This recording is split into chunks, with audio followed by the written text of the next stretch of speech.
आप सबका फिर से स्वागत है मेरे YouTube चैनल इंटरनेट विद्यार्थी पे। तो आज जो टॉपिक हम डिस्कस करने जा रहे हैं वो है बेसिक्स ऑफ टेंस। तो टेंस पढ़ने से पहले हम बेसिक ऑफ टेंस पढ़ेंगे कि हमें क्या क्या जरूरत पड़ेगी टेंस को ठीक से पढ़ने के लिए, और टेंस क्यों जरूरी है। अगर इंग्लिश में आप कमांड चाहते हैं तो आपका टेंस बहुत क्लियर होना चाहिए।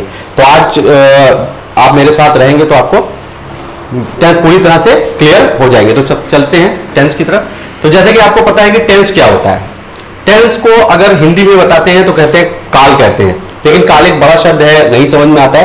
तो अगर साधारण भाषा में इसको हम बोलें तो उसको कहते हैं समय। टेंस का मतलब होता है समय, समय की बात कर रहे हैं हम। तो जो भी दिन भर हम काम करते रहते हैं, जो भी एक्शंस होते रहते हैं, जो भी घटनाएं घटती रहती हैं, अगर उन सब घटनाओं को हम लिखना चाहें या बताना चाहें, भाषा के रूप में बताना चाहें, तो हमें इंग्लिश भाषा में टेंस की जरूरत पड़ती है। तो क्योंकि इंग्लिश भाषा का अपना व्याकरण है और हिंदी भाषा का अपना व्याकरण है, तो अगर इंग्लिश को हम ठीक से समझाना चाहें सारी घटनाओं को, तो हमको टेंस की जरूरत पड़ती है। अब समय अंतराल पे ही सारी घटनाएं होती रहती हैं, और अगर हम समय की बात कर रहे हैं तो हम जानते हैं कि समय को 3 भागों में बांटा गया है। तो पहला भाग होता है पास्ट।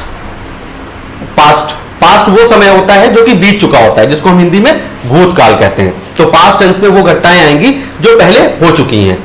उसके बाद आता है प्रेजेंट, यानी कि वर्तमान काल। वर्तमान काल वो है जो चल रहा है। जैसे मैं अभी पढ़ा रहा हूं तो ये वर्तमान में कुछ काम हो रहा है। उसी तरीके से कुछ घटनाएं घटित होने वाली हैं जो कल हो जाएंगी, तो इनको हम क्या कहते हैं, भविष्य कहते हैं, यानी भविष्य काल या फ्यूचर में ये होगा, तो फ्यूचर टेंस। तो इस तरीके से टेंस को 3 भागों में बांटा गया, present tense, past tense, present tense and future tense. अब हमें करना क्या है, हम किस तरह देखेंगे। तो हम जब भी इंग्लिश भाषा में देखते हैं तो हम हर चीज को क्या है, सेंटेंस से देखते हैं। सारी चीजें जो हमें व्यक्त करनी होती है वो सेंटेंस के थ्रू या वाक्य के थ्रू ही बतानी होती है। तो अब हम चाहते हैं कि कोई सेंटेंस लिखा हुआ है और हम पहचानना चाहते हैं कि हम कैसे पहचाने कि ये पास्ट में है, प्रेजेंट में है या फ्यूचर में है। तो इसका लिए बहुत आसान तरीका है।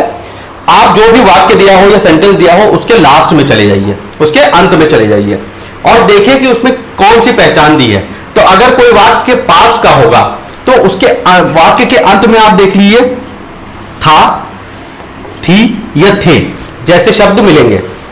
अगर था, थी, थे जैसे शब्द मिल रहे हैं तो इसका मतलब है कि ये पास्ट में है सेंटेंस। उसी तरीके से अगर वर्तमान में कोई सेंटेंस होगा तो उसमें हाँ या है जैसे कुछ शब्दों का प्रयोग हुआ होगा वाक्य के अंत में। अब आ जाते हैं फ्यूचर पे। अगर कोई सेंटेंस फ्यूचर में है तो वो कैसा होगा, फ्यूचर में जो भी होगा उसमें गा, गी या गे जैसे शब्द मिलेंगे। अगर ये पहचान आपको मिल रही है तो आपको बड़ा आसानी से डिसाइड कर सकते हैं कि सेंटेंस किस काल में है, किस टेंस में है, पास्ट टेंस में है, प्रेजेंट टेंस में है या फ्यूचर टेंस में है। तो अब टेंस को आपने देख लिया कि टेंस को 3 पार्ट में बांटा गया है, लेकिन 3 पार्ट में बांटने के बाद भी हम टेंस को पूरी तरीके से समझा नहीं सकते।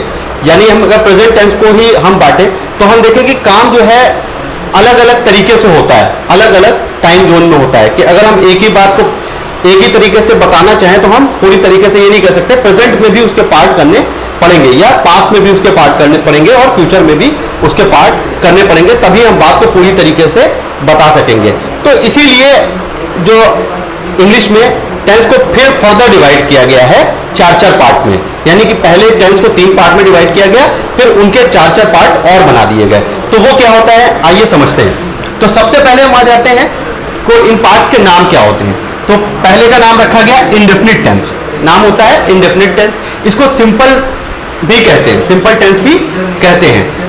इसका मतलब होता है हिंदी में अनिश्चित काल, यानी कि आप निश्चित नहीं कर सकते कि काम कब शुरू हुआ था और कब खत्म हुआ था, काम अनिश्चित काल कह दिया जाता है। अब आता है एक काल कंटीन्यूअस टेंस। कंटीन्यूअस को हम क्या कहते हैं, इंग्लिश में कहीं कहीं पर लिखा होगा प्रोग्रेसिव टेंस भी कहते हैं। प्रोग्रेसिव मतलब काम जारी है, चल रहा है। तो इसको हम कह सकते हैं अपूर्ण काल, मतलब काम कब पूरा हुआ इसका पता नहीं चलता है, लेकिन काम जो है वो हो रहा है, इसमें होता है। उसके बाद आता है परफेक्ट, पूर्ण काल। इसमें काम का पूरा होने का पता चलता है कि कोई भी काम शुरू हुआ था और वो खत्म भी हो गया। इसके अलावा एक और होता है परफेक्ट कंटिन्यूअस, इसको कहते हैं परफेक्ट प्रोग्रेसिव। इसमें क्या है कि काम कुछ ना कुछ हद तक हो चुका होता है और कुछ काम बाकी रहता है, मतलब कुछ काम का हिस्सा कंप्लीट हो चुका है और कुछ ऐसा है जो अभी भी चालू है। तो इसीलिए उसको परफेक्ट कंटिन्यूअस टेंस कहते हैं, जिसको हम परफेक्ट प्रोग्रेसिव टेंस भी कह सकते हैं। अब क्या होता है कि इन सब की पहचान भी होती है।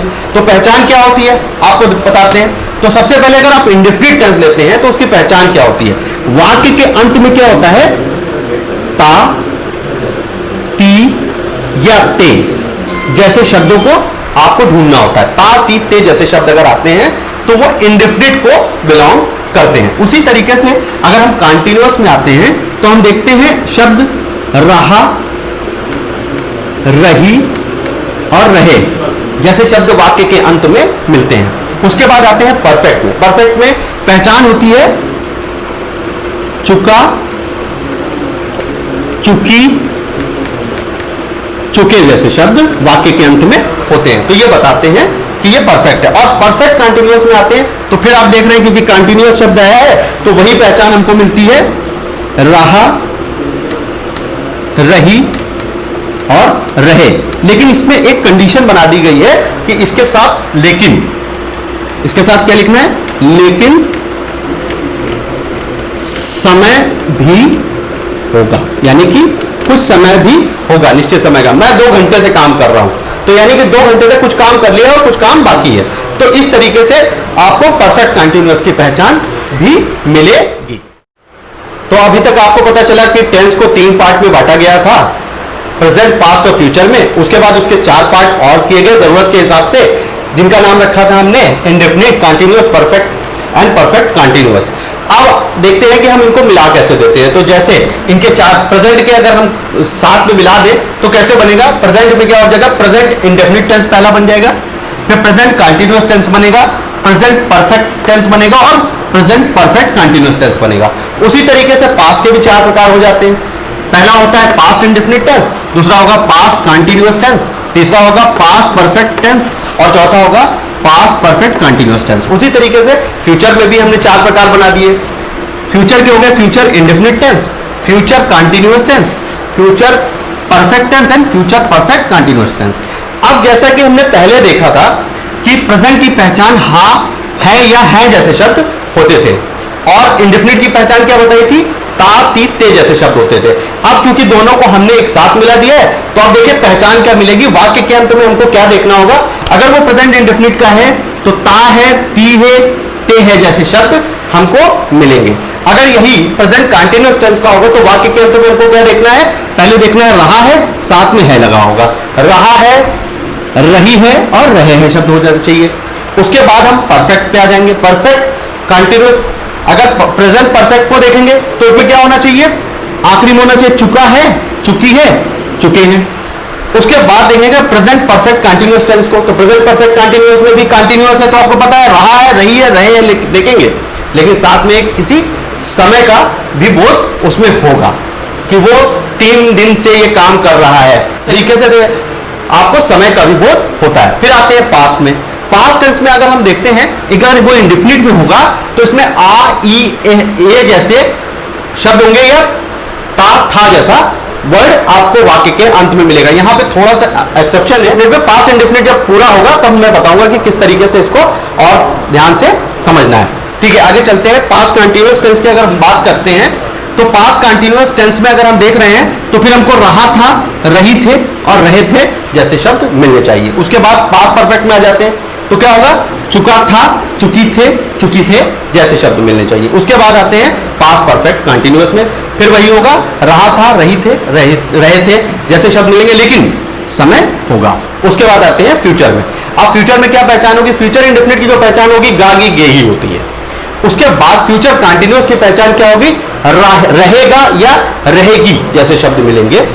अगर फ्यूचर परफेक्ट टेंस की बात करें तो चुकेगा, चुकेगी शब्द जैसा होगा, ये चुका होगा, चुकी होगी शब्द भी मिल जाते हैं वाक्य के अंत में। फ्यूचर कंटीन्यूअस टेंस में भी रहेगा, रहेगी जैसे शब्द मिलेंगे लेकिन साथ में समय होगा। तो इस तरीके से अब वाक्य के अंत में आप देखकर पहचान सकते हैं कि ये टेंस के कौन से पार्ट का है, यानी कि आपको इसको किस तरीके से ट्रांसलेट करना है कौन।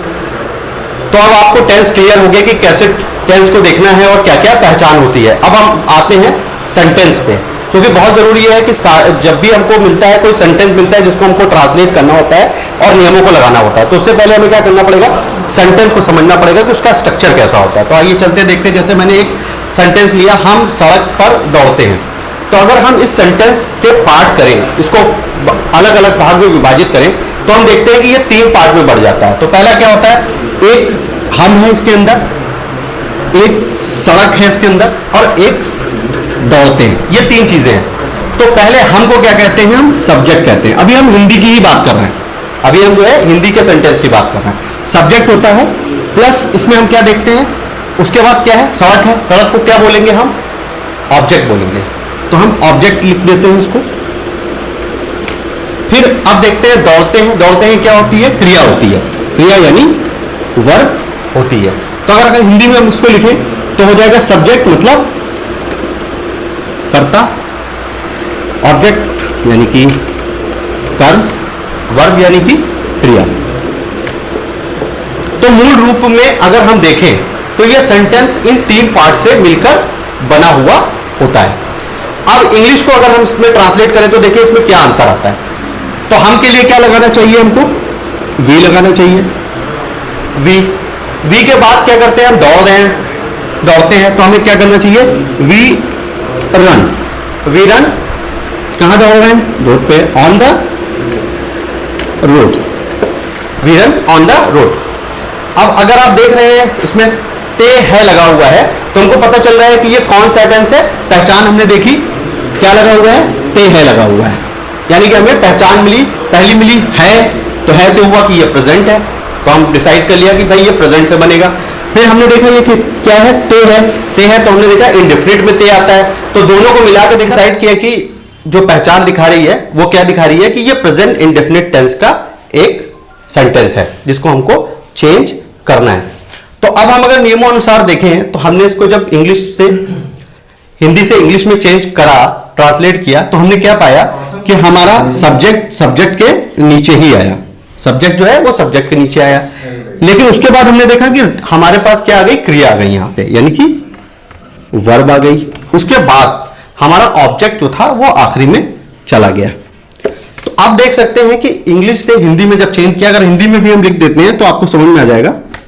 ये कर्ता हो गया, फिर उसके बाद क्या हो गई, ये क्रिया हो गई प्लस कर्म हो गया। तो इंग्लिश से हिंदी को अगर हम कंपेयर करें तो हमें दिखाई देता है कि क्या चेंजेस होते हैं। सब्जेक्ट की जगह पे ही रहता है, लेकिन जहां पे हिंदी में ऑब्जेक्ट होता है, वर्ब ऑब्जेक्ट होता है यानी कर्म होता है, उसकी जगह पे क्रिया ले लेती है जगह इंग्लिश में। उसके बाद जहां पे वर्ब होता है उसकी जगह कर्म यानी कि ऑब्जेक्ट आ जाता है। तो इंग्लिश में इतना ही चेंज होता है, इसके थ्रू हम सेंटेंस को चेंज कर लेते हैं।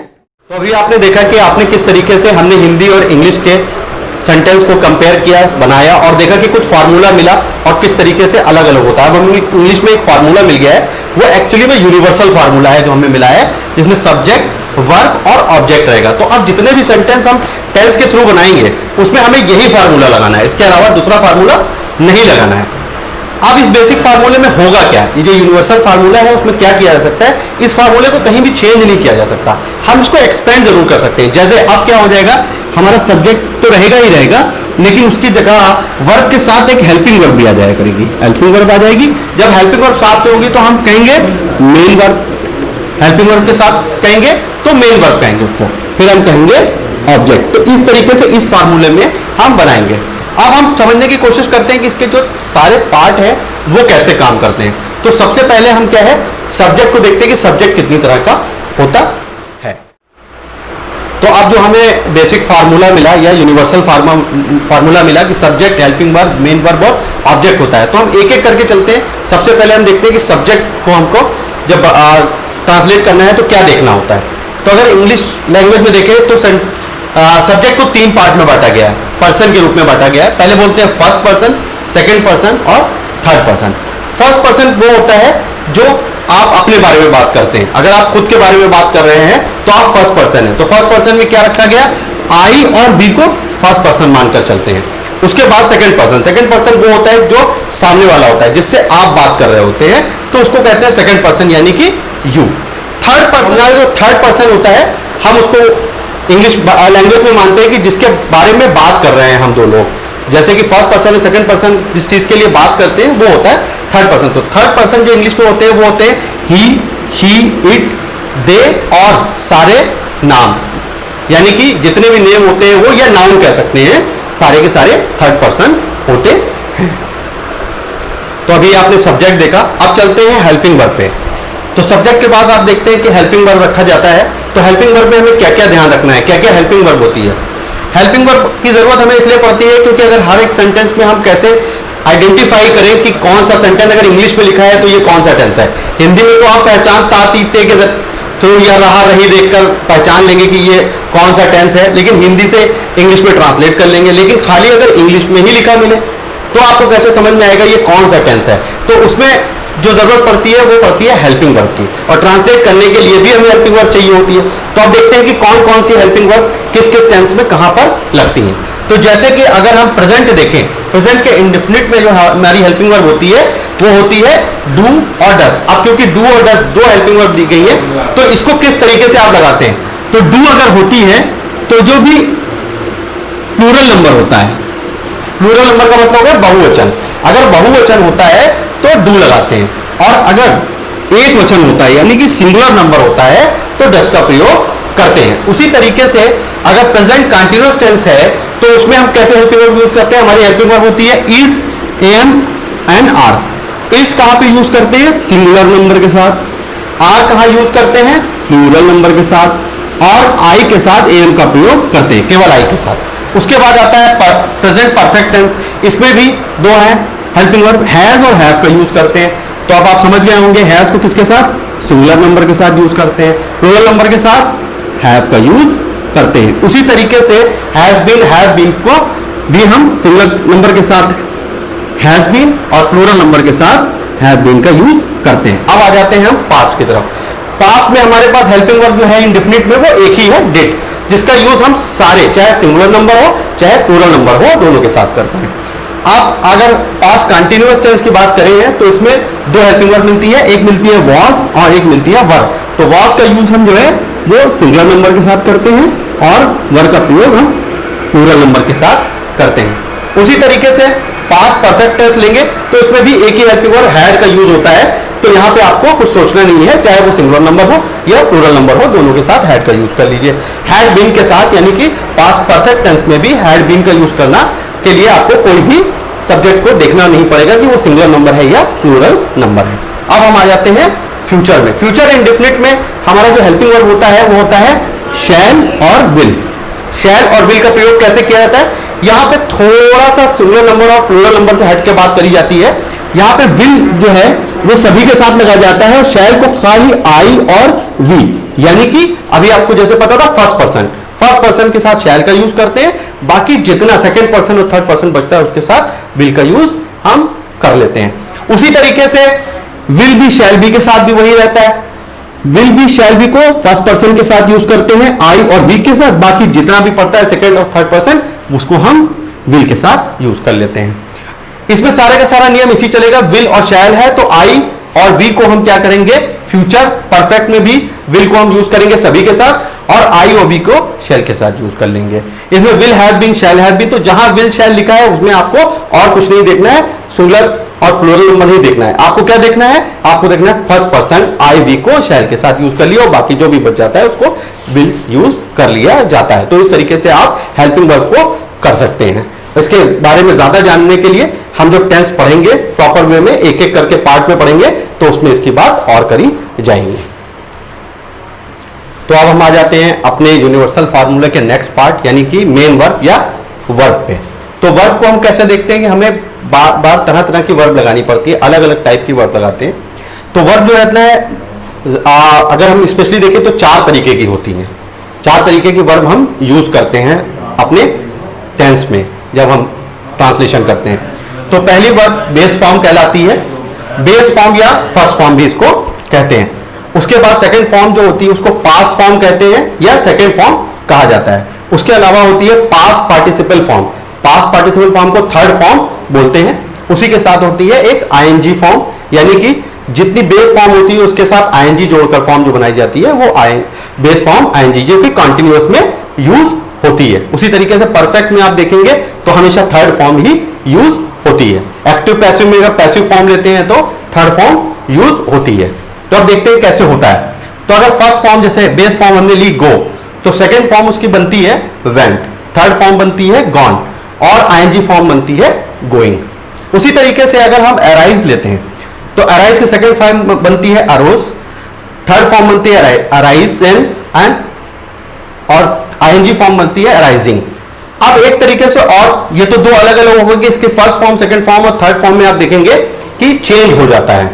तो इस तरीके की जो फॉर्म्स होती है जिसमें फर्स्ट, सेकंड फॉर्म और थर्ड फॉर्म तीनों में चेंजेस होते हैं, अलग तरीके से स्पेलिंग होती है, उसको हम कहते हैं इर्रेगुलर वर्ब। इर्रेगुलर वर्ब 95% जो वर्ब होती हैं वो इर्रेगुलर वर्ब होती हैं। अब आते हैं हम रेगुलर वर्ब, जो कि 95% होती हैं वर्ब, वो रेगुलर वर्ब होती है। रेगुलर वर्ब कैसी होती है? जैसे वॉच लिया तो वॉच के साथ सिर्फ ईडी जोड़ देते हैं तो वॉच्ड हो जाता है, और थर्ड फॉर्म भी इसकी वॉच्ड होती है, और आईएनजी इसकी वॉचिंग हो जाती है, वॉच प्लस आईएनजी वॉचिंग हो जाती है। उसी तरीके से हम प्ले अगर लें तो play first form base form होती है, सेकंड फॉर्म प्लेड होती है, और थर्ड फॉर्म भी प्लेड हो जाती है, और आईएनजी फॉर्म प्लेइंग हो जाती है। तो इस तरीके की जिसमें ईडी जोड़ के आप फॉर्म को बना लेते हैं उसको हम क्या कहते हैं? रेगुलर वर्ब कहते हैं। 95% जो वर्ब होती है वो रेगुलर फॉर्म, रेगुलर वर्ब से ही बिलोंग करती हैं। बाकी 5% एक्सेप्शनली जिनमें चेंज आता है वो इर्रेगुलर वर्ब होती हैं।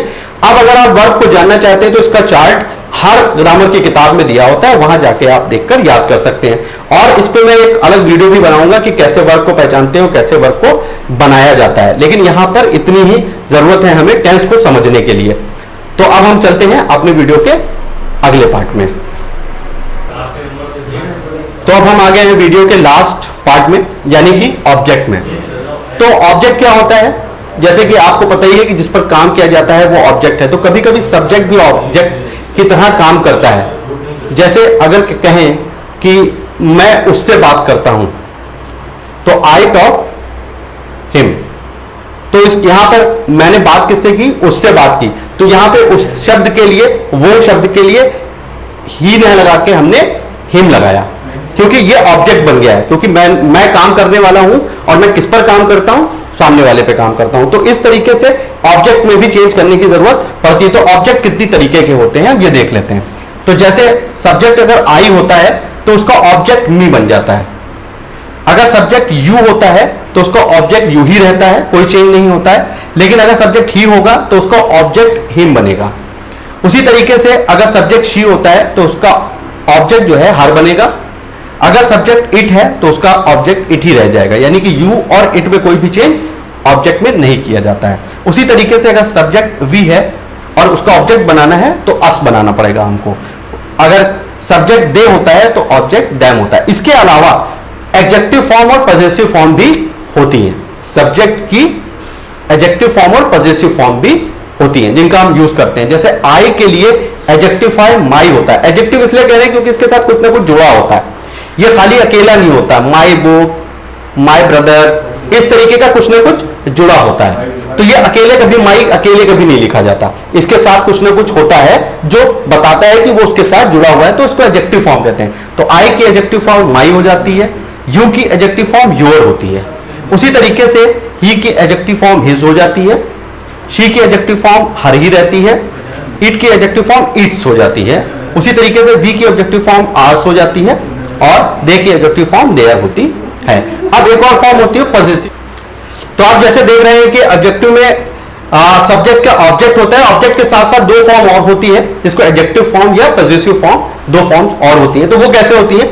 अगर हमारा सब्जेक्ट आई है तो उसका एडजेक्टिव फॉर्म माई होगा और पॉजेसिव फॉर्म माइन हो जाएगा। उसी तरीके से अगर सब्जेक्ट यू है तो उसका एडजेक्टिव फॉर्म योर हो जाएगा और पॉजेसिव फॉर्म योर्स हो जाएगा। उसी तरीके से अगर आपका सब्जेक्ट ही है तो उसका एडजेक्टिव फॉर्म हिज और पॉजेसिव फॉर्म भी हिज रहता है। उसी तरीके से अगर सब्जेक्ट शी है तो उसका एडजेक्टिव फॉर्म हर और पॉजेसिव फॉर्म हर्स होता है।